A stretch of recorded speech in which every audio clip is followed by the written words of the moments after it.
जिनके गुणों के गान में बेवर्धमान महान जिन विचरे हमारे ध्यान में।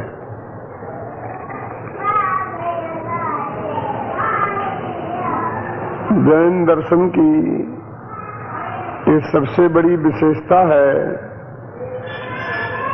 कि वो कहता है कि प्रत्येक आत्मा स्वयं भगवान है। इसकी चर्चा कल विस्तार से अपन ने की थी। उस आत्मा की उपलब्धि हमें कैसे हो? हम स्वभाव से तो भगवान हैं, पर पर्याय में भी भगवान कैसे बने, उसके लिए कितना और क्या और कैसा पुरुषार्थ चाहिए, इसकी चर्चा अभी अपन आज करेंगे। क्योंकि सभी आत्मार्थी भाइयों का एक ही प्रश्न है, सबके हृदय को एक ही प्रश्न निरंतर मथता है कि आत्मा की बातें तो बहुत होती हैं, पर उसकी उपलब्धि कैसे हो, उसका अनुभव कैसे हो, उसमें स्वयं का पुरुषार्थ कितना काम करता है और गुरु का निमित्त कितना होता है, गुरु का योगदान कितना है। इस सब बात को अपन एक उदाहरण से स्पष्ट करेंगे तो बात जल्दी ख्याल में आएगी। एक माँ और बेटे एक बहुत बड़ा मेला देखने के लिए गए थे और उस मेले में दोनों बिछुड़ गए। एक पुलिस चौकी पर माँ ने जाकर रिपोर्ट लिखाई कि मेरा बच्चा खो गया है, जो व्यक्ति उसे खोज के लाएगा उसे मैं 500 रुपया इनाम दूंगी। दूसरी पुलिस चौकी पर वो बालक पहुंच गया और उसने भी रिपोर्ट लिखाने की कोशिश की, लेकिन जब इंस्पेक्टर ने कांस्टेबल से पूछा कि कौन आया है, तो उसने जवाब दिया, ये खोया हुआ बालक आया है। बालक बोला कि इंस्पेक्टर साहब, मैं नहीं खोया हूं, मेरी मम्मी खोई है। तो उसने कहा, चुप रह, तू नहीं समझता है, खोते तो बालक ही है, लेकिन मैं तो आपके सामने खड़ा हूं ना, मैं कहां खोया हूं, खोई तो मेरी मम्मी है। आखिर अंत में यही रिपोर्ट लिखी गई कि एक खोया हुआ बालक प्राप्त हुआ है जिसे उसके मां तक पहुंचाना है। फिर पूछताछ शुरू हुई उस बालक से, तेरा क्या नाम है? कि पप्पू। माँ का क्या नाम है? कि मम्मी। बाप का क्या नाम है? कि पापा। कि रहते कहाँ हो? कि अपने घर में। पुलिस वाले कहते हैं कि इस बच्चे को अपना एड्रेस भी पता नहीं है, माँ का नाम भी याद नहीं है, पिता का नाम याद नहीं है, तो इसका पता कैसे लगाएं? बच्चा सोचता है कि जिस माँ को मैं रोजाना जिस नाम से पुकारता हूं 10 बार, और हर बार माँ आकर खड़ी हो जाती है, ये पुलिस वाले उस नाम को नाम ही मानने को तैयार नहीं है, क्या करें? तब उन्होंने आगे पूछना शुरू किया कि बेटा, तुम्हारी मम्मी ने आज साड़ी कैसी पहनी थी? क्योंकि माँ को खोजना है ना, तो साड़ी का रंग पता लग जाए तो सुविधा रहेगी ना थोड़ी बहुत। लेकिन वो लड़का बोला कि मैंने तो मां की साड़ी देखी ही नहीं, मैं तो रोजाना मां को ही देखता हूं।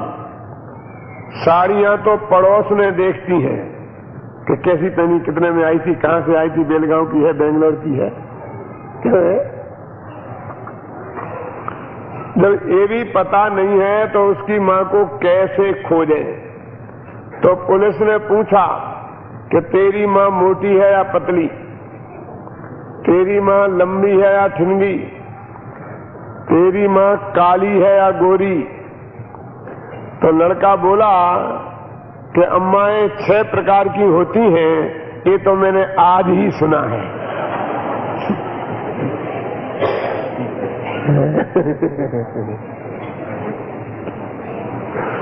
मैंने माता का रूप रंग देखा ही नहीं है, मैंने तो मां में मांपन ही देखा है। उसका गोरापन और कालापन, मोटापन और पतलापन मैंने आज तक देखा भी नहीं। और ये तो अपनी दृष्टि का फेर है। मुझे भी आज तक ये पता नहीं चला कि मैं गोरा हूं या काला, मैं लंबा हूं या ठिनगा, मैं मोटा हूं या पतला। आप बता सकते हैं क्या? क्यों देवेंद्र भाई? किसी काले आदमी के बगल में मुझे खड़ा कर दो, अफ्रीकन के, तो आप मुझे गोरा भी कह सकते हैं। किसी अंग्रेज के बगल में खड़ा कर दो तो मुझे काला भी कह सकते हैं। किसी मुझसे भी लंबे आदमी के बगल में खड़ा कर दो तो मुझे ठिनगा भी कह सकते हैं, और मुझसे ठिनगे आदमी के बगल में खड़ा कर दो तो लंबा भी कह सकते हैं। इसी प्रकार किसी मोटे ताजे के सामने खड़ा कर दो तो दुबला पतला भी कह सकते हैं, और किसी सीखिया पहलवान के पास खड़ा कर दो तो मोटा भी कह सकते हैं। यानी मुझे मोटा, पतला, लंबा, चौड़ा, काला, गोरा कहने के लिए किसी दूसरे आदमी का बगल में होना बहुत जरूरी है। यानी मैं किसी की अपेक्षा गोरा हो सकता हूं, किसी की अपेक्षा काला हो सकता हूं, किसी की अपेक्षा मोटा हो सकता हूं, किसी की अपेक्षा पतला हो सकता हूं, लेकिन वस्तुतः ना तो मैं मोटा हूं, ना मैं पतला हूं, ना मैं काला हूं, ना मैं गोरा हूं, मैं तो जैसा हूं वैसा हूं। आत्मा की तुलना किसी दूसरे से की जा सकती है? बोलो, मां कैसी होती है?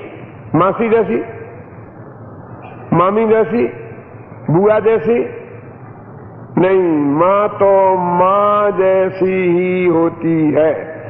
उसकी उपमा किसी दूसरे से नहीं दी जा सकती। ऐसे ही आत्मा कैसी होती है भाई साहब? कि आत्मा तो आत्मा जैसी ही होती है, उसकी उपमा किसी दूसरे से नहीं दी जा सकती। अब पुलिस वाले बोले कि इस लड़के को तो कुछ भी पता नहीं है, तो क्या करे? ये लड़का तो अपनी मां को पहचानता ही नहीं है। बोलो, ये बात सच्ची है सर जी? वो लड़का अपनी मां को नहीं पहचानता है। यदि मां उसके सामने आ जाएगी तो वो पहचानेगा कि नहीं पहचानेगा? तो कौन कहता है लड़का मां को नहीं पहचानता है? पहचानना जुदी चीज है और पहचान को भाषा देना जुदी चीज है। वो अपनी पहचान को भाषा नहीं दे सकता, वो पहचान को भाषा में व्यक्त नहीं कर सकता, लेकिन वो अपनी मां को पहचानता नहीं है, ये बात सही नहीं है। और एक बीमा एजेंट था जिसने 10 वर्ष पहले उसकी मां का बीमा किया था, तो उसको डॉक्टरी मुआयना भी कराया था कि नहीं? तो सब बराबर नापा था कि कितनी लंबाई है, कितनी चौड़ाई है, कितनी मोटाई है। 36 इंच सीना है, 32 इंच कमर है। उसकी डायरी में आज भी सब कुछ लिखा है। यदि कोई व्यक्ति उससे पूछे कि फला महिला कितनी लंबी चौड़ी है, क्या नाम है, तो सब बता सकता है वो। इतनी लंबी, इतनी चौड़ी, इतनी मोटी, और यहां पर एक निशान है। लेकिन वो मां बहन सामने आ जाए तो पहचान नहीं सकता। बोलो, वो बीमा एजेंट उसकी मां की पहचान को भाषा दे सकता है, लेकिन पहचान नहीं सकता, और बालक पहचान सकता है लेकिन पहचान को भाषा नहीं दे सकता। ऐसे ही जो आत्मा के अनुभवी हैं वो आत्मा को पहचानते हैं, भले ही उसे भाषा में व्यक्त नहीं कर पाए। ख्याल में है ना? और ऐसे भी लोग हैं कि लच्छेदार भाषा में घंटों आत्मा पर व्याख्यान करें, लेकिन आत्मा सामने आ पाए तो पहचान भी नहीं पाए। देखो नींबू का स्वाद कैसा है। मान लीजिए आप सब लोगों ने आज तक नींबू चखा नहीं है, क्यों? और बड़े बड़े पंडितों को बुलाकर एक कॉन्फ्रेंस करो और उनसे व्याख्यान दिलाओ, और वो व्याख्यान देकर आपको समझा दे कि नींबू का स्वाद कैसा है। समझा सकते हैं? कितने घंटे लगेंगे समझाने में, और आप लोग कितनी देर में समझ जाएंगे? वो जो विद्वान है ना, उनने तो नींबू चखा है क्या प्रदीप जी? फिर भी वे कितना ही बढ़िया भाषण देंगे, नींबू खट्टा होता है तो खट्टा तो इमली भी होती है, आम भी होता है, बहुत से पदार्थ खट्टे होते हैं। वो नींबू का स्वाद आपके ख्याल में आ सकता है? नहीं। घंटों के व्याख्यान जो काम नहीं कर सकते, एक नींबू लाओ और उसे दोनों हथेलियों से दबाकर एक बूंद आपकी जबान पर डाल दो तो पता चल जाएगा कि नहीं नींबू का स्वाद कैसा है। शिकंजी बना के पीने से नहीं चलेगा पता, क्योंकि इसमें तो बहुत चीनी मीनी न मालूम क्या मिल जाएगा। और कुछ भी मत मिलाओ, एक गिलास पानी में एक नींबू निचोड़ के पियो तो नींबू के स्वाद का पता लग जाएगा कि नहीं? नहीं लगेगा, क्योंकि वो डाइल्यूट हो जाएगा। असली स्वाद तो नींबू को चाकू से भी मत काटो, क्योंकि उसमें चाकू का स्वाद लग सकता है। क्या? हाथ से निचोड़ो और उसकी एक बूंद हमारी जबान पर आए तो पड़ सकता है। ऐसे ही आत्मा को भाषा में कितना ही समझाओ, जिन्होंने आत्मा का अनुभव भी किया है वे भी उसे भाषा में पूरी तरह व्यक्त नहीं कर सकते। वो तो अनुभव करने की चीज है और उससे उसका ख्याल में आएगा कि आत्मा कैसा है। तो अनुभव करने के लिए क्या करना, उसकी बातें चलती है। जब पुलिस वाले परेशान हो गए कि इस बच्चे को कुछ पता ही नहीं है तो क्या करें? क्यों? वो बीमा एजेंट ने जो उस मां का नाप जोख बताया है, क्या उस नाप जोख से उसकी मां को पहचाना जा सकता है? क्या पुलिस वाले फीता लेके हर एक मां बहन को मेले में आई हुए को नापेंगे कि इसका सीना कितना है और इसकी कमर कितनी है? और वो उस दिन का नाप काम भी क्या आएगा? क्योंकि जब बीमा कराया था तब सीना 36 इंच था, कमर 32 इंच थी। आज सीना 32 इंच रह गया होगा, कमर 36 इंच हो गई होगी। क्या काम आएगा वो नाप जोख? आखिरकार पुलिस वालों ने कहा कि इस बच्चे को इस मेन गेट पर खड़ा कर दो। सारा जनता यहीं से आकर मेले में जाती है और वापस भी यहीं से जाएगी। तो जितनी माँ और बहनें यहां से निकले, उससे कहा कि बेटा तुम हरेक को देखो और पहचानो कि तुम्हारी मां कौन है। क्या मतलब हुआ?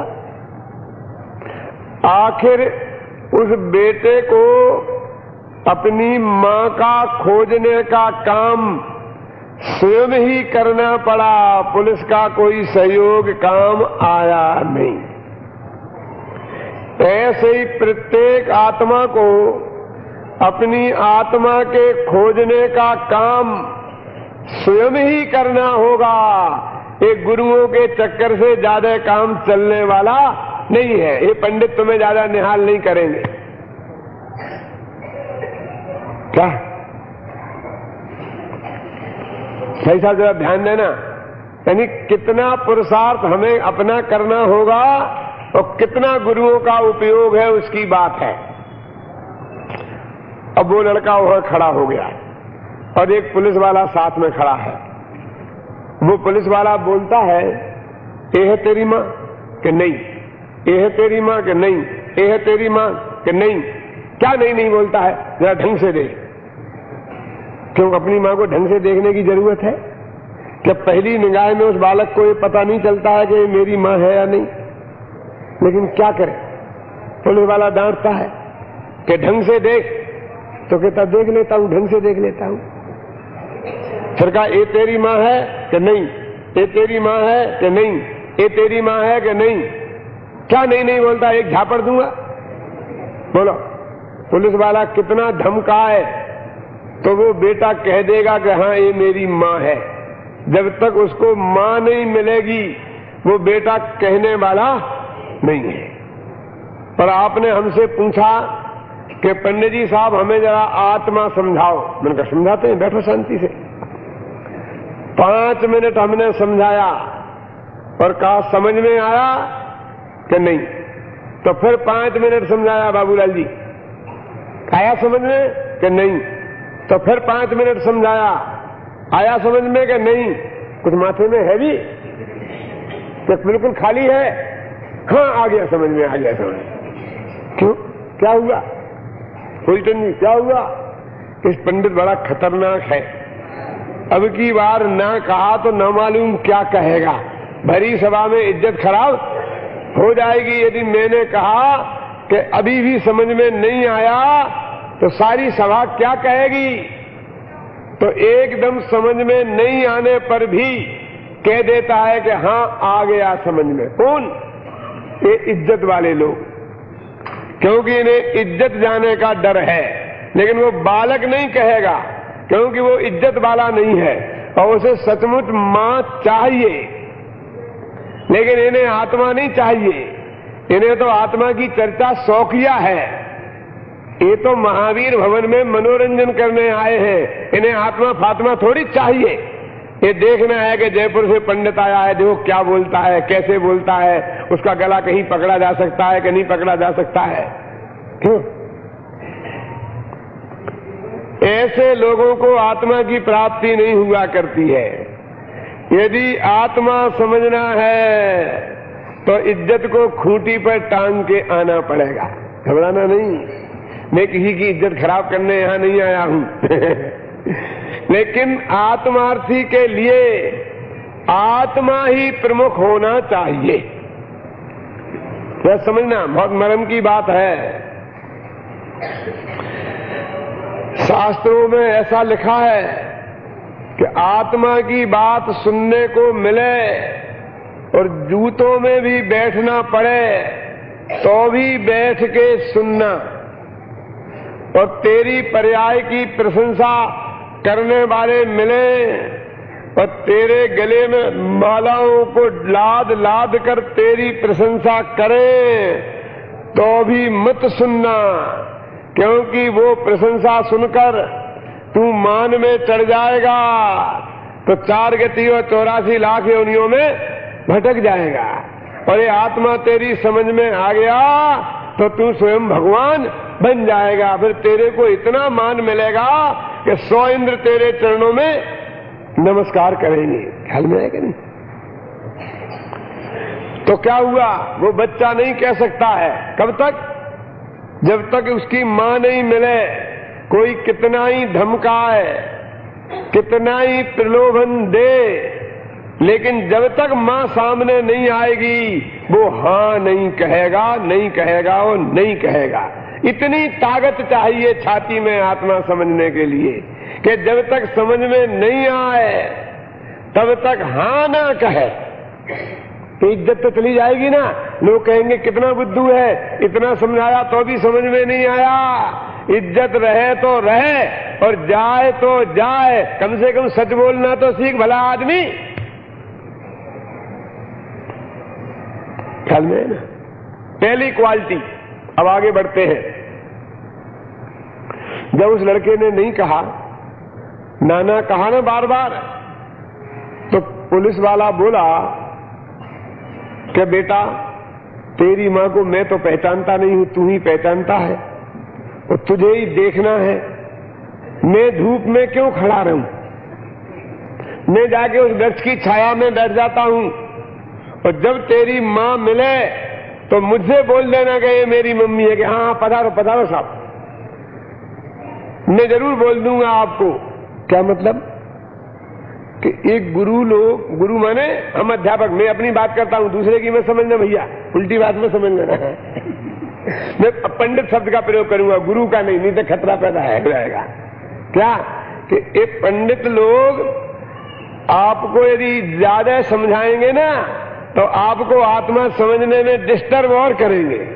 जैसे वो पुलिस वाला सहयोग तो करता नहीं है और अपनी मां को खोजने में डिस्टर्ब और करता, ए तेरी मां है, ए तेरी मां है, ए तेरी मां है। अरे मैं देख रहा हूं ना, जब होगी तो मैं बोल दूंगा कि ये मेरी है, और नहीं है तो तू जब तक नहीं समझ ले बार बार क्यों पूछता है? ठीक है ना? तो वो जाके वहां चुपचाप शांति से बैठे, इसमें ही भलाई है। गुरुजी हमें 1 घंटा आत्मा की बात समझा दें और फिर खुद भी आराम करें और आत्मा का अनुभव करें और हमें भी कोशिश करने दें आत्मा में जाने की, और 24 घंटा हमारे पीछे पड़े, आई तेरी समझ में, आई तेरी समझ, बैठ नहीं तो मैं समझाता हूं। तो भाई कोशिश भी तो करने दो। मास्टर जी 1 घंटा पढ़ाएं तो बच्चे को पाठ याद करने को भी तो कुछ समय देना चाहिए कि नहीं? तो 24 घंटा गुरुओं से चेते रहने से भी आत्मा समझ में नहीं आएगा, क्योंकि गुरु को भी तो अपने आत्मा का अनुभव करना है। अकेला एक ही धंधा थोड़ी है कि 24 घंटा तेरे को समझाते रहेंगे। उन्हें भी अपने आत्मा का ज्ञान ध्यान करना है कि नहीं? उन्हें भी अध्ययन मनन चिंतन करना है कि नहीं? पूरी तरह गुरु पर डिपेंड होना अच्छी बात नहीं है, और गुरु भी शिष्यों के पीछे पड़ जाए ये भी कोई ज्यादा अच्छी बात नहीं है। अब जरा आगे बढ़ते हैं। पुलिस वाला तो दूर बैठ गया छाया में और लड़का खड़ा है। सुबह 10 बजे से उसने अपनी मां को खोजना शुरू किया, सैकड़ों माताओं को देखा, 1 घंटा हो गया लेकिन कोई मां उसे मिली नहीं। अब देखो वो किस तरह अपनी आत्मा को, मां को खोज रहा है। जिस तरह वह बालक अपनी मां को खोज रहा है वैसा ही हमें अपनी आत्मा को खोजना है, क्योंकि ये भी आत्मा, ये भी मां है ना। देखो वो बराबर किसी मां बहन पर उसकी निगाह जाती है ना, तो 1 सेकंड में ये पता लग जाने पर कि ये मेरी मां नहीं है, तत्काल मुंह फेर लेता है कि नहीं? कि देखता रहता है कि मेरी मां तो नहीं है, लेकिन ये किसी न किसी की मां तो होगी, तो जरा मैं पता लगा लूं कि ये किसकी मां है। ऐसी कोशिश करता है, क्योंकि वो ये पता लगाने जाएगा कि ये किसकी मां है, तब तक 10-20 महिलाएं निकल जाएंगी और उसमें उसकी मां निकल गई मेले में से, तो समझ लेना कि फिर मां कभी मिलेगी नहीं और रात में पुलिस की कस्टडी में रहना पड़ेगा। तो क्या दुर्दशा होगी उसकी कल्पना की जा सकती है। क्यों? इसलिए वो 1 सेकंड से ज्यादा देखता नहीं है। ये पता लग जाने पर कि ये मेरी मां नहीं है, ये किसकी मां है, इस चक्कर में नहीं पड़ता है। और हम कि इस शरीर आत्मा नहीं है, कि ठीक है शरीर आत्मा नहीं है, लेकिन शरीर है क्या? पुद्गल है, कैसे बनता है, कहां से बना, कितनी हड्डी है, कितना खून है, कितना मांस है, आखिर ऐसे भी तो समझ लूं कि तेरे को आत्मा की प्राप्ति नहीं होगी। तुम तो जहां जाता है वहीं अटक जाता है। तुम अपनी मां को खोजने निकला था ना, वही पता चल गया कि ये मेरी मां नहीं है, तो उसकी डिटेल में जाने से क्या फायदा है? तुझे पता लग गया कि शरीर आत्मा नहीं है, तो इसकी डिटेल में जाने से क्या फायदा है? ठीक है शरीर आत्मा नहीं है, लेकिन शरीर 2 प्रकार के तो होते हैं ना, एक सुंदर और एक कुरूप। और वो कौन सा नामकरण होता है जिसे सुंदर स्वरूप मिलता है? क्यों भाई साहब? तो ऊंच गोत्र कौन से कर्म के उदय से मिलता है कि ये तो शरीर की डिटेल में चला गया, ये आत्मार्थी है ही नहीं। जरा समझना मरम की बात। हमने कहा भैया कि बेल गांव में शिविर लग रहा है, आप पधारना। कैसा साहब? तो वहां सब व्यवस्था होगी? यहां क्यों नहीं होगी? तो भोजन की मैंने कहा तू भोजनार्थी है कि आत्मार्थी है? ये क्यों नहीं पूछता है कि वहां आत्मा समझाने की व्यवस्था होगी कि नहीं होगी? ये क्यों पूछता है कि भोजन की व्यवस्था होगी कि नहीं होगी? आखिर बेंगलोर वाले भी भोजन तो करते ही होंगे ना, और तुम्हें बुला रहे हैं क्यों? तो उनने कुछ इंतजाम तो किया ही होगा कि नहीं किया होगा? तेरे को क्लास में क्या पढ़ाया जाएगा, क्या समझाया जाएगा, इसका विकल्प नहीं आता है, भोजन का विकल्प आता है। तो लगता है तू आत्मार्थी नहीं है, भोजनार्थी है। तेरे को क्या प्रश्न आना चाहिए? एक जयपुर की सही घटना है। मैं बड़े मंदिर में प्रवचन करने जाता था, वहां से लौट के आया तो एक आदर्श नगर है जहां मुल्तान के भाई आए, लौट के वो रहते हैं। मेरे वहां मंदिर के सामने दोनों भाई बैठे थे, उनका आपस में झगड़ा हो गया था और उनने तय किया था कि डॉक्टर साहब जो फैसला करेंगे वो हम मान्य है दोनों को। बोले साहब हम सुबह से यहां आके बैठे हैं और हमारा फैसला कर दो। मैं क्या बोलो, झगड़ा क्या बात का है? तो झगड़ा इस बात का है कि ये भोजन आत्मा करता है कि शरीर करता है? रोटी आत्मा खाता है कि शरीर खाता है? ये भाई कहते हैं शरीर खाता है, मैं कहता हूं आत्मा खाता है। ये फैसला आपको करना है। मैंने कहा आप खाना खा के आए क्या? बोले नहीं अभी खाया नहीं। मैंने कहा चलो ऊपर अपन खाना खाते हैं, देखते हैं कौन खाता है, प्रैक्टिकल करके देखते हैं। नहीं आप तो मजाक करते हैं। मैंने कहा नहीं सही बात है। ये शरीर खाता है कि आत्मा खाता है? तो मैंने कहा भैया आत्मा भोजन नहीं खाता है, रोटी नहीं खाता है। तो एकदम उचक के बोला दूसरा कि आत्मा नहीं खाता है तो इतना अनाज कहां चला जाता है, लाखों बोरी। समझते हैं क्यों? जबकि बात है जब जगजीवन राम खाद्य मंत्री थे, क्या बहुत पुरानी बात है। मैंने कहा इतना गेहूं कहां चला जाता है, ये तुझे पूछना है तो जगजीवन राम के पास जा, और आत्मा क्या करता है ये पूछना है तो पंडित हुकुमचंद से पूछ। तू आत्मार्थी है, तेरी समस्या भोजन की है कि आत्मा की है ये बता। आत्मा क्या करता है क्या नहीं करता है ये जानना है कि ये भोजन कहां जाता है ये जानना है। तेरा अगला प्रश्न ये होना चाहिए था कि आत्मा यदि भोजन नहीं करता है तो आत्मा क्या करता है, क्योंकि आत्मा के बारे में प्रश्न होना चाहिए ना। तेरा अगला प्रश्न क्या है कि भोजन कहां चला जाता है। इसका मतलब है तेरे दिमाग में समस्या भोजन की है, आत्मा की नहीं है। क्यों?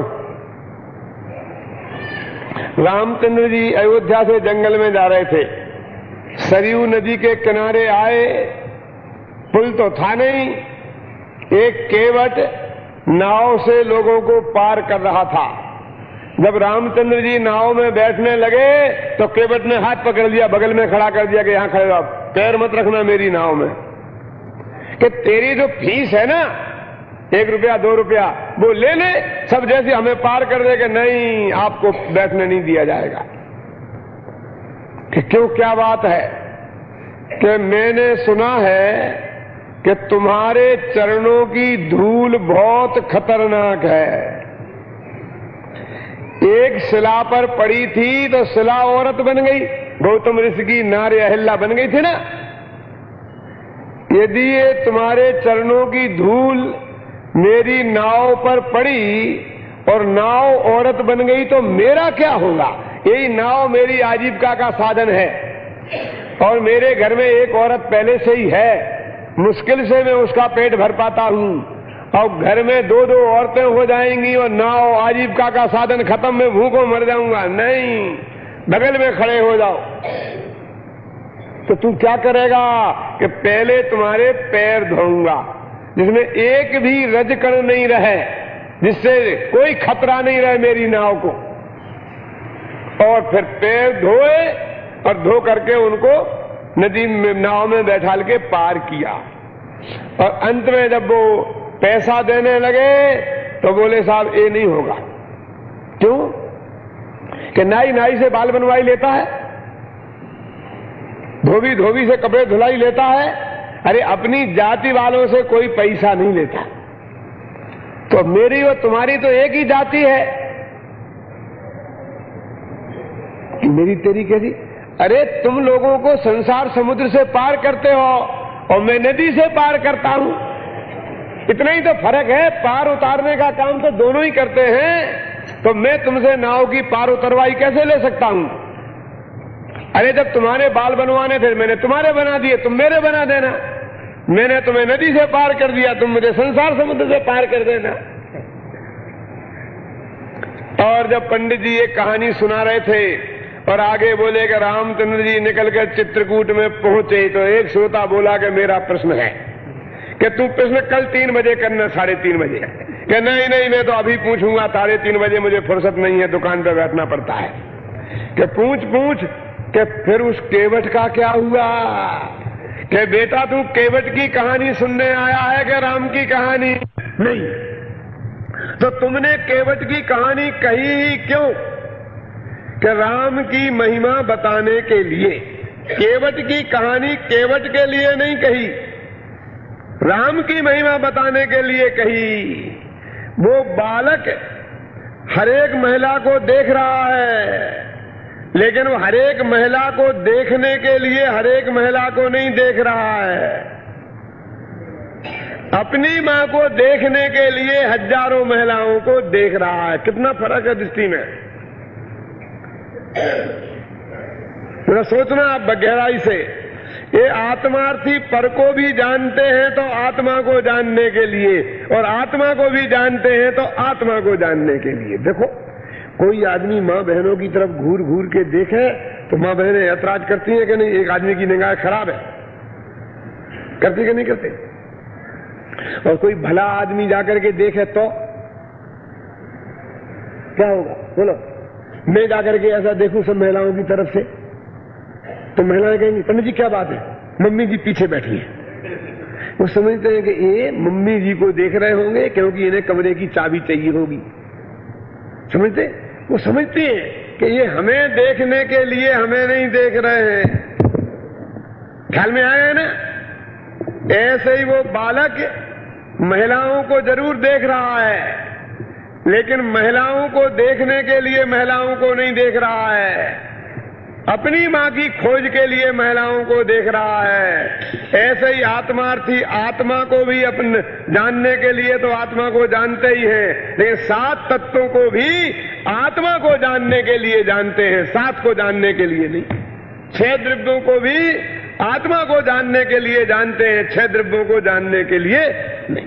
और पर द्रव्य पे उनकी निगाह टिकती नहीं। जैसे वो बालक उस मां को देखता है लेकिन उस पर उसकी निगाह टिकती नहीं, जो पता लगता ही कि मेरी मां नहीं है एकदम निगाह हटा लेता है। ऐसे ही हमें पता लगे कि ये आत्मा नहीं है तो 1 सेकंड में से उस पर से निगाह हट जाना चाहिए। ऐसी आत्मा की खोज की प्रक्रिया है। सोचो भाई, हमारी मां बीमार हो, डॉक्टर को दिखाएं, डॉक्टर कहे कि ये इंजेक्शन लाओ, 1 घंटे के भीतर लग जाना चाहिए, लेकिन अम्मा बचेगी नहीं, देर हो गई तो। लेकिन वो इंजेक्शन जहां मिलता है वो यहां से 30 मिनट का रास्ता है, दौड़ते जाएं तो 30 मिनट जाने में लगेंगे, 30 मिनट आने में लगेंगे। क्यों? अब इंजेक्शन लेने हम दौड़ के जा रहे हैं और रास्ते में लड्डू बट रहे हों तो लाइन में खड़े होके लोगे, बंदर का खेल हो रहा हो मुफ्त में तो देखोगे? बोलो, मुफ्त में फिल्म दिखाई जा रही हो तो देखोगे? नहीं। क्यों? कि 1 मिनट की देर हुई तो मां मर जाएगी। ऐसे ही तुम आत्मा की खोज में निकले हो और जहां जो देखने में मिलता है वहीं देखने में रम जाते हो। तुम्हें आत्मा मर जाने वाली है, तुम्हारी मिलने वाली नहीं है। कहां इतनी फुर्सत है? उसे तो बराबर उसकी खोज में लगना है, इसलिए दूसरों को देखता है लेकिन निगाह कहीं जमती नहीं है। ये मां मेरी नहीं है तो किसकी मां है ये जानने की जिसे फुर्सत नहीं है, उसे मां मिलेगी। ये शरीर आत्मा नहीं है तो शरीर क्या है, ये जानने की जिसे फुर्सत है उसे आत्मा नहीं मिलेगा। ये जानने की जिसे फुर्सत नहीं है उसे आत्मा की प्राप्ति होगी। क्यों जी? ये मां मेरी तो नहीं है, लेकिन है तो सुंदर, खूबसूरत। ऐसा विकल्प आएगा उस बालक को? क्यों? ये दो उदाहरण मैंने दिए। ये मां मेरी नहीं है तो किसकी है, और ये मां खूबसूरत है। ये दो उदाहरण एक उद्देश्य से दिए हैं। एक कि उस पे रींझ जाए, सुंदरता पे रींझ जाएगा, परकी पे तो भी मरेगा। वो बालक किसी मां की सुंदरता पे रींझने वाला नहीं है, क्योंकि उसे सुंदर मां नहीं चाहिए, उसे अपनी मां चाहिए। ख्याल में आए ना? और ये ना पर पे रींझ है न सुंदरता पर रींझ है। पर में एकत्व बुद्धि का नाम भी मिथ्यात्व है, और सुंदरता पर रींझने का नाम राग है। राग माने अनुराग। क्यों?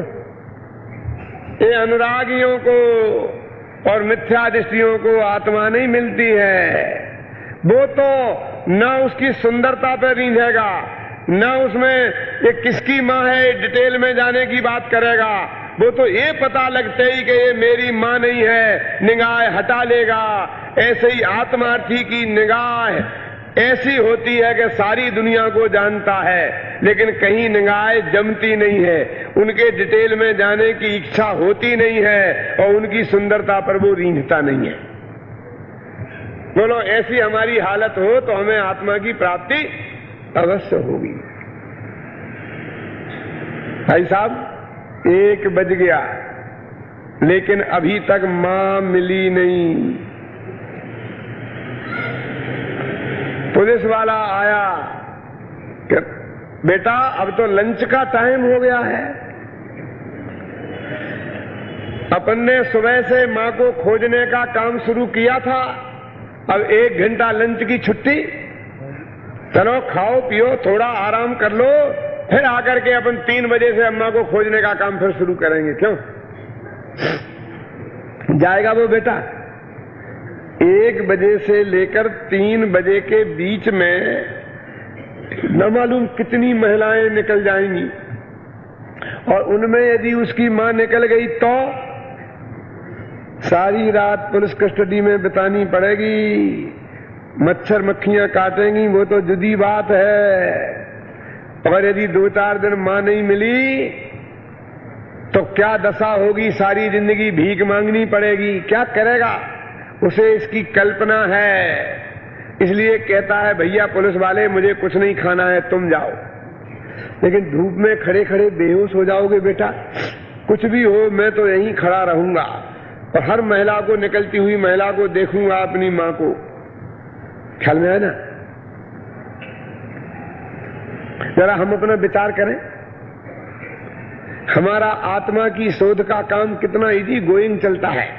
सुबह 1 घंटा 8 से 9 तक, फिर जाके बढ़िया माल मसाला खा के 10 बजे सो गए तो 3 बजे तक सोकर फिर 3:30 बजे फिर तो ऐसा इजी गोइंग में आत्मा की शोध का काम चलेगा तो अनेक भव लग जाएंगे, हाथ आएगा नहीं कुछ। हमारा तो आत्मा की शोध का प्रोग्राम बनता है, और उस बच्चे का ओनली 1 पॉइंट प्रोग्राम है, एक सूत्री कार्यक्रम कि मुझे मां खोजना, ना खाना, ना पीना, ना उठना, ना बैठना, ना सोना, ना जागना। ऐसी मां की तड़प जिसको जगे उसे मां मिलती है। ऐसी आत्मा की तड़प 24 घंटा जगे तो उसे आत्मा मिलती है। पुलिस वाले ने कहा चल भैया, नहीं तो बेहोश हो जाएगा। कि नहीं, कि खाना तो पड़ेगा, तुझे खाना पड़ेगा। कि हाँ, तो जो भी हो यहीं ले आओ, मैं यहीं खड़े खड़े खा लूंगा, और खाते समय भी मां की खोज जारी रखूंगा। बोलो, तब मेरी समझ में आया कि हमारे मुनिराज खड़े खड़े आहार क्यों लेते हैं। उन्हें शांति से बैठकर खाने की फुर्सत कहां है। वे तो आत्मा की धुन में ऐसे मगन हैं कि बैठकर शांति से खाने की उन्हें फुर्सत नहीं है। पहले जमाने में हम छोटे बालक थे ना, 5-10 बरस के, आप भी रहे होंगे, तो कभी हम बैठ के खाना नहीं खाते थे। माँ से रोटी लेकर मुंह में दवाई और दौड़ दौड़ के खाते थे। आप भी ऐसा करते थे ना? तो माँ हमें डांटती थी कि बैठ के खाओ, बैठ के खाओ, बैठ के खाओ। हमारी तो आदत खड़े होकर ही खाने की थी, लेकिन माँ ने जबरदस्ती हमें बैठ के खाना सिखाया। माँ से नहीं सीखे तो फिर पत्नी उपदेश देने लग गई। कमाते काहे के लिए हो? शांति से बैठ के खा भी नहीं सकते तो रोटियां? क्यों सावरा जी? तो मुश्किल से हमने बैठ के खाना सीखा, तो महाराज के पास गए तो कहने लगे खड़े खड़े खाओ। क्या करें? अब आजकल हमारे गृहस्थ भी खड़े खड़े खाने लग गए हैं ना, तो क्या बोलते? पापा मापा क्या बोलते? अब 28 मूल गुणों में से एक तो हो ही गया, 27 बाकी है बस।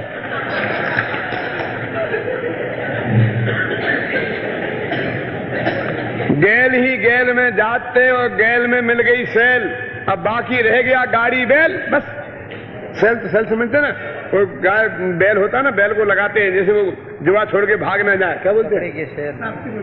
साप्ती। साप्ती रास्ते में जाके साप्ती मिल गई, हाँ हो गया हो गया, अकेला गाड़ी बैल बाकी है, पर मैं तो बड़ा किसान हो जाऊंगा। क्यों? क्या हो गया है? मुनिराज खड़े खड़े भोजन क्यों करते हैं? विचार किया कभी आपने? क्यों? देखो, मुनिराज जंगल में रहते हैं इसलिए कि उनको जंगल के जो पशु पक्षी है ना, उनसे कोई खतरा नहीं लगता है, लेकिन इन गृहस्थों से खतरा लगता है। क्यों? जरा मेरी बात समझना। क्यों? कि वे जंगल के पशु पक्षी खाएंगे तो शरीर को खाएंगे, लेकिन ये गृहस्थ तो दिमाग खाते हैं। इनके बीच में आओ तो माथा खाते हैं कि नहीं खाते हैं? और उन्हें आत्मा के अनुभव के लिए माथे की जरूरत है, शरीर की नहीं। उपयोग की जरूरत है, ज्ञान की जरूरत है, इसलिए जंगल में जाकर एकांत में आत्मा का ध्यान करते हैं। लेकिन आहार एक ऐसी चीज है कि जिसके लिए तो नगर में आना अनिवार्य है ना, तो नगर में आते हैं तो मोल लेके आते हैं। क्यों? क्योंकि नगर में कोई आदमी बोलने लायक है जिससे बोले। और खड़े खड़े क्यों खाते हैं? कोई गृहस्थ का घर बैठ के लायक जगह है क्या? यहां तो हंसे सो फंसे। इसलिए खड़े खड़े खाकर फिर जंगल में जाके आत्मा का ध्यान करते हैं। तो बालक खड़ा खड़ा जो भी था वहीं रूखा सूखा खाया, लेकिन उस वक्त भी आत्मा की खोज चालू रखी। मुनिराज भी आहार के बीच में भी आत्मा में चले जाते हैं कई बार। तो अदन शास्त्र में आता कि नहीं आता?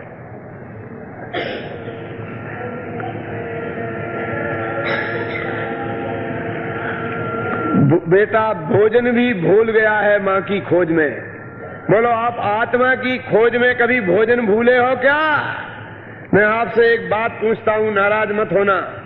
ऐसा तो कई बार हुआ होगा कि रात के 2 बजे तक आपको नींद नहीं आई होगी, तो पत्नी ने पूछा होगा सोए नहीं कि नहीं? क्यों कि नींद नहीं आ रही? कि क्यों? कि जिसके घर में 25 वर्ष की बेटी बैठी हो उसे नींद कैसे आए? हुआ होगा कि नहीं? ऐसा भी हुआ होगा कि सोए नहीं कि नहीं, कि नींद क्यों नहीं आई? कि तुम्हें मालूम नहीं है शेयर मार्केट कितना डाउन जा रहा है, ऐसे में नींद कैसे आए? मार्केट ने हमारी नींद हराम की होगी, घर में बैठी बेटी ने नींद हराम की होगी। कभी ऐसा भी हुआ कि रात के 2 बजे तक आपको नींद नहीं आई हो और पत्नी ने पूछा हो क्यों सोए नहीं कि नहीं, कि क्या बात है? कि मेरी समझ में आत्मा नहीं आ रहा है, नींद कैसे? हुआ कभी ऐसा? नहीं हुआ।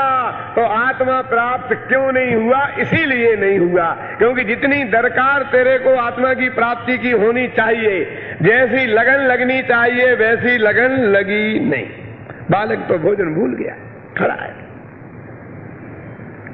2 बज गए, 3 बज गए, अभी तक बालक को मां मिली नहीं है, और 5 बजे तक यदि नहीं मिली तो सारा मेला खाली हो जाएगा।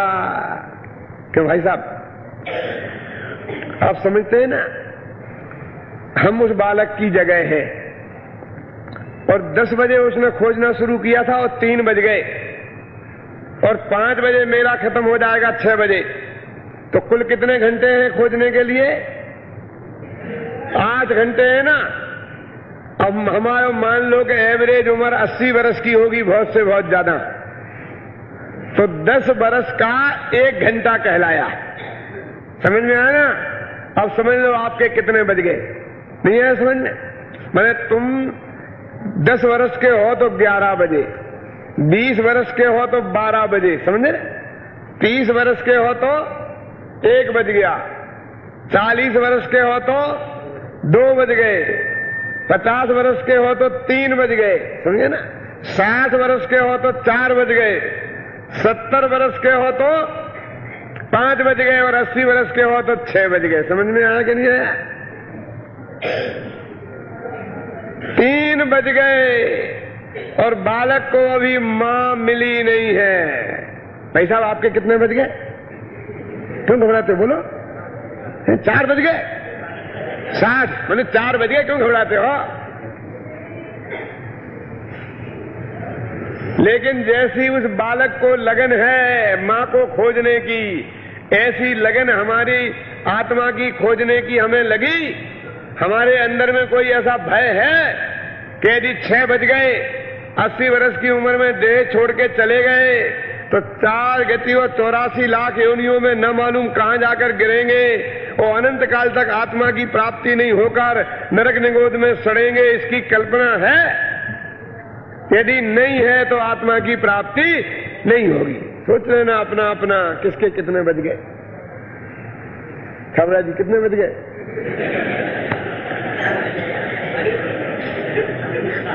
हंसने की बात नहीं है, गंभीरता से उस बात को समझने की बात है। मेरा तो नेचर है ना आपको हंसाते रहना और कहना, लेकिन बात हंसी में टालने की नहीं है, गंभीरता से अंदर समझकर जीवन में अपनाने की बात है। क्योंकि मेरी भी तो परेशानी है ना। आप सुबह से 5 बजे से लाइन पे लगे हो और अब 10 बज गए, क्यों?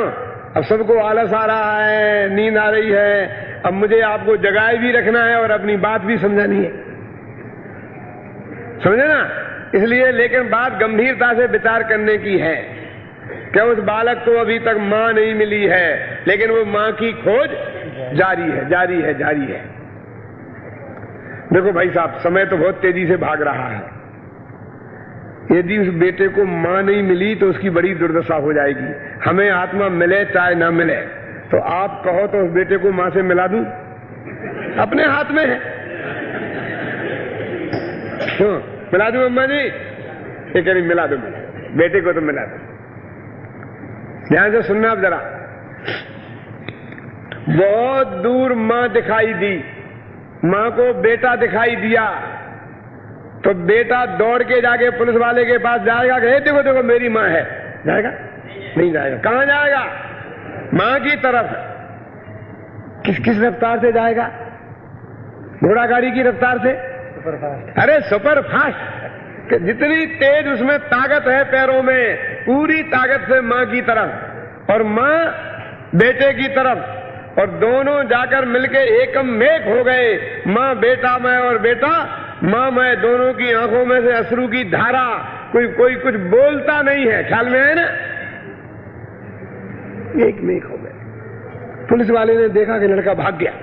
अब वो घबराया कि भले ही मां मिले चाहे ना मिले, लेकिन लड़का खो गया तो मेरी खटिया खड़ी हो जाएगी, क्योंकि वो मेरी कस्टडी में था, मेरे जिम्मे था। तो देखता है वो दृश्य को, तो देखता ही रह जाता है। अगले ही क्षण संभल के पुलिस वाला है ना, पकड़ के कहता है लड़के, यही तेरी मां है ना? कि हाँ साहब, अच्छी तरह देख ली। अबे पूछने की जरूरत थी क्या कि ये तेरी मां है क्या? क्या उसके व्यवहार से पता नहीं लगता है कि ये इसकी मां है? लेकिन पुलिस वाला है, उसको ऐसे कैसे पता लगेगा जब तक वो अकड़ के बात नहीं करे। लेकिन एक बात मैं आपसे कहता हूं कि पुलिस वालों से कभी उलझना नहीं है। भले ही ये बात उसकी मूर्खता भरी है, लेकिन बालक बोला कि हाँ भाई साहब, पुलिस वाले यही मेरी मम्मी है, और आप कहते हो तो जरा मैं और गौर से देख लेता हूं क्योंकि उनसे बहस करी और वे अपनी पे उतर आए तो बड़ी मुश्किल हो जाएगी। कैसे हो जाएगी? ये मेरी घड़ी कभी खो जाए, अभी तक तो नहीं खोई, और खो जाए और आपको मिल जाए भाई साहब, तो एक मेरा निवेदन है कि मुझे चाहे देना चाहे मत देना, लेकिन पुलिस में जाके जमा मत कराना। क्यों? तो फिर मुझे गारंटी से नहीं मिलेगी। क्यों? कि पुलिस वाले कहेंगे अदालत में जमा कराओ, फिर अदालत में शिनाख्त की परेड होगी, इसी कंपनी की 25 घड़ियां इकट्ठी करके रखी जाएंगी, और फिर मेरे से कहा जाएगा तुम अपनी घड़ी पहचानो, मेरा बाप नहीं पहचान सकता। फिर नंबर तो मैं देखूंगा नहीं। क्यों? और जब नहीं पहचान पाऊंगा तो मुझे घड़ी कैसे मिलेगी? तो पुलिस वाले यदि नाराज हो गए तो चलो अम्मा को और बेटे को दोनों पुलिस में ले चलो, फिर 20 दिन बाद अदालत में पेश करेंगे, फिर परेड की जाएगी, यहां पट्टी चिपका के यहां पट्टी चिपका करके बेटे से कहा जाएगा तू देख तेरी मां है कि नहीं, 25 औरतों को खड़ा करके। क्यों? और मां से बेटे की पहचान कराई जाएगी, और 20 दिन तक जेल में रहते रहते ऐसी हालत हो जाएगी कि ना मां बेटे को पहचान पाएगी और ना बेटा मां को पहचान पाएगा। क्यों? इसलिए उनसे भिड़ना नहीं, वे जो कहें सो मान लेना। यहां देख लेता हूं अच्छी तरह, ये दुनिया भी पुलिस वालों से कम नहीं है। घबरान ये भी आपसे पूछेगी कैसे आपको आत्मा का अनुभव, मुझे पूछे क्यों पंडित जी एक प्रश्न बोलो बोलो, आपको तो आत्मा का अनुभव होगा कि नहीं होगा? क्या जवाब दे? इनको कुछ मत कहना, तुमने हाँ कहे तो मरा और ना कहे तो मरे। क्यों? यदि ना कहे तो फिर तुम हमें समझाते कैसे हो? धोखा दे दो। और कहते हमें आत्मा का अनुभव है तो कहेंगे व्हाट इज द प्रूफ? तो प्रमाण पेश करो इनके सामने, और जितने प्रमाण तुम पेश करोगे सब रिजेक्ट कर देंगे जी। क्या करेंगे कि नहीं करेंगे? ये दुनिया भी पुलिस जैसी ही है। तो जैसे उस पुलिस वाले को उस मां और बेटे का व्यवहार देखकर जब ये पता नहीं लगा कि ये इसकी मां है और पूछने की जरूरत समझी, उससे कहने से भी क्या होगा। तो जिस जगत को हमारा जीवन देखकर, हमारा आचरण देखकर, हमारा अध्ययन मनन चिंतन देखकर ये अंदाजा नहीं लगा कि हमें अनुभव है कि नहीं है, उससे हम कह के भी क्या करेंगे कि नहीं तुम्हें आत्मा का अनुभव नहीं है, कि बिल्कुल ठीक है, बिल्कुल ठीक है, कहे कि ठीक है, नहीं है कि ठीक है। इनसे कुछ चक्कर में मत पड़ना। ये सम्यक दर्शन और आत्मानुभूति ये प्रदर्शन की चीज नहीं है, ये तो दर्शन की चीज है। नियम सार में लिखा है कि कोई आदमी को परदेश में करोड़ों रुपए की प्राप्ति हो जाए तो हल्ला गुल्ला नहीं करता, चुपचाप अपने देश में भाग के आता है, और देश में भी लोगों को नहीं कहता कि मुझे करोड़ों रुपया की मिल गई है, चुपचाप घर में रहकर भोगता है। यदि उसने हल्ला गुल्ला किया तो भोग नहीं पाएगा। गवर्नमेंट पुलिस वाले परेशान करेंगे, संस्थाओं वाले चंदा लेने आ जाएंगे, रिश्तेदार आ जाएंगे, भाई बंद आ जाएंगे, लुटेरे चारों तरफ बहुत है। मूल गाथा है कुंद कुंद की, जो निधि पाकर निज बतन में गुप्त रहे जन भोगते, त्यों ज्ञान निधि पा ज्ञानी जन भी गुप्त रहे कर भोगते। एक ज्ञान तेरे को निधि मिली है ना, तो गुप्त रह के भोगना, इसका प्रदर्शन करने की कोशिश नहीं करना, नहीं तो मारा जाएगा। ख्याल में आया कि नहीं? क्या हुआ भाई साहब? मां बेटे को मिल गई, बेटा मां को मिल गया, ज्ञानी को आत्मा मिल गया, लेकिन एक समस्या अभी भी खड़ी हुई है जो बेलगांव वालों को सुलझानी है। क्यों?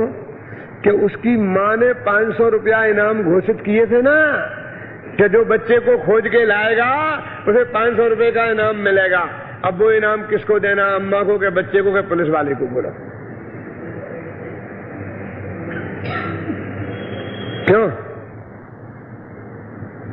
है कोई? आप नहीं है, आपके दिमाग काम नहीं करता, बिल्कुल में कोई इतना होशियार नहीं है, तो आप कहो तो मैं सुलझा दूं ये समस्या, ठीक है आप ही निपटा दो। लेकिन पहली पक्की बात है कि मैं जो निपटाऊंगा वो आपको मानना पड़ेगा। सर्वसम्मति से पंच बना रहे हो ना, कि निपटा दो साहब, मानेंगे मतलब निपटा दो, प्रदीप जी निपटा दो।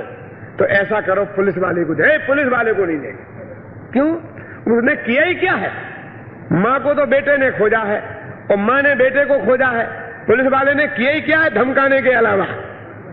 नहीं, पुलिस वाले को नहीं देंगे। लेकिन तुमसे मैंने कहा था कि मेरे को सौंपो तो मेरी बात माननी पड़ेगी कि साहब हम मानने को तैयार हैं, लेकिन आप हमको समझाओ तो कि पुलिस वाले का क्या योगदान है बहुत बड़ा योगदान है।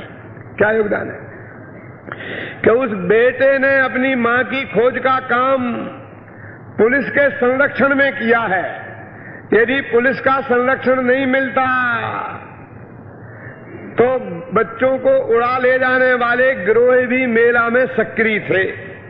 कोई भी गिरोह का सदस्य आता कि बेटा तेरी माँ खो गई, कि हाँ चल वहां है, और ले जाता और फिर हाथ पैर तोड़कर सारी जिंदगी भिखारी बनाकर भीख मंगवाता।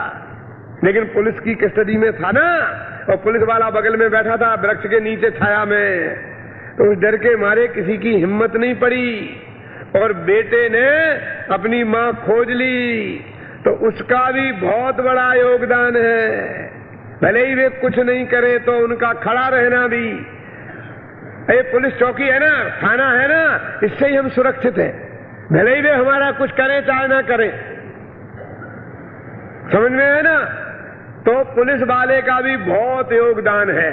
और उसे मिल क्या रहा बेचारे को? 500 रुपये। अरे बेटे को माँ मिल गई, माँ को बेटा मिल गया, और क्या चाहिए? कि नहीं नहीं पुलिस वाले को नहीं देंगे, तो चलो अम्मा को दे दे कि माँ तू ही ले ले इनाम। के क्या बात करते हो पंडित जी, मैं तो इनाम देने वाली हूं, मैं ले लूं, मुझे नहीं चाहिए। तो बेटा को दे दे। बोले मुझे तो माँ चाहिए था, इनाम नहीं। मेरी माँ मिल गई और मैं पूरी तरह संतुष्ट हूं, अब मुझे और कुछ नहीं चाहिए, इनाम तो पुलिस वाले को ही दे दो। बेचारे को मिल क्या रहा है 500 रुपए के अलावा? बेटे को माँ मिल गई, माँ को बेटा मिल गया। ख्याल में है ना? ऐसे ही जब तुम्हें आत्मा की उपलब्धि हो जाए तो श्रेय किसको देना? गुरुजी को क्या खुद को? कि मुझे तो आत्मा चाहिए थे तो मिल गई, मुझे श्रेय नहीं चाहिए। श्रेय गुरुजी को दे दो, क्योंकि उनके संरक्षण में मैंने आत्मा की खोजने का काम किया है। यदि गुरु का संरक्षण नहीं मिले तो हजारों कुगुरु इसको लूटने के लिए बैठे ही है, कहीं ना कहीं फंस जाएगा और मरेगा बेटा। क्यों? यदि योग्य गुरु के संरक्षण में रहा तो इसके भटकने के चांस नहीं है। गुरु और कुछ नहीं करेंगे, तेरा मार्गदर्शन करेंगे, लेकिन प्रत्येक को अपनी आत्मा की खोज तो स्वयं करनी पड़ेगी। लेकिन गुरु के बिना भी काम नहीं चलेगा, क्योंकि कर्ण लब्धि भी देशना लब्धि के बिना नहीं होती। इसीलिए आत्मानुभूति को भी सम्यक दर्शन कहा और सच्चे देव साच गुरु की श्रद्धा को भी सम्यक दर्शन कहा। दोनों का है, निमित्त रूप से गुरु और उपादान रूप से अपनी आत्मा। निमित्त रूप से पुलिस और उपादान रूप से उसके स्वयं के बच्चे का पुरुषार्थ है। इसके बल पर उसे उसकी मां प्राप्ति हुई है। हमें भी अपनी आत्मा की प्राप्ति करनी है तो उस बालक जैसी दृष्टि बनानी पड़ेगी। एक निष्ठ होकर आत्मोन्मुखी पुरुषार्थ पूरी श्रद्धा और भक्ति के साथ करना पड़ेगा और योग गुरु के मार्गदर्शन में करना पड़ेगा, तब आत्मा की उपलब्धि होगी और अवश्य होगी।